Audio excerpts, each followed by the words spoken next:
Nah, karena itu penting untuk memeriksa irama jantung. Nah, kalau misalkan Anda tidak pernah mengeluhkan hal semacam itu, perlu nggak sih EKG?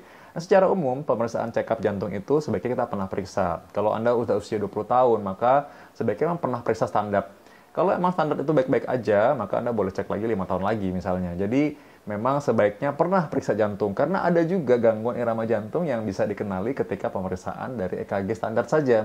Nah, jadi kalau misalkan sudah tahu dari awal, maka kita bisa lebih berhati-hati. Kadang-kadang ada orang yang tidak menyadari bahwa dirinya mungkin punya penyakit jantung atau dirinya punya kelainan irama jantung sehingga dia mungkin akhirnya berlatih keras untuk olahraga atau dia akhirnya mungkin melakukan sesuatu yang ekstrim, panjat gunung yang tinggi lalu atau mungkin dia punya olahraga yang menegangkan ya kayak bungee jumping misalnya dan tanpa nggak tahu dia kalau memang ternyata ada sesuatu.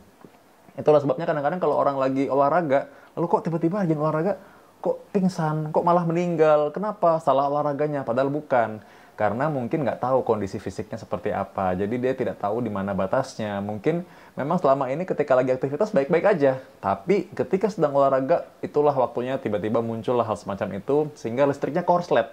Nah, memang segala sesuatu itu nggak bisa seluruhnya kita hindari. Tapi kalau kita misalkan kita berikhtiar, kita bercoba bahwa ini kita kan menjaga kesehatan nih, cek dulu dong, ya kan kayak mobil kalau kita mau keluar kota kan cek dulu. Kalau kita mau berangkat servis rutin, cek dulu.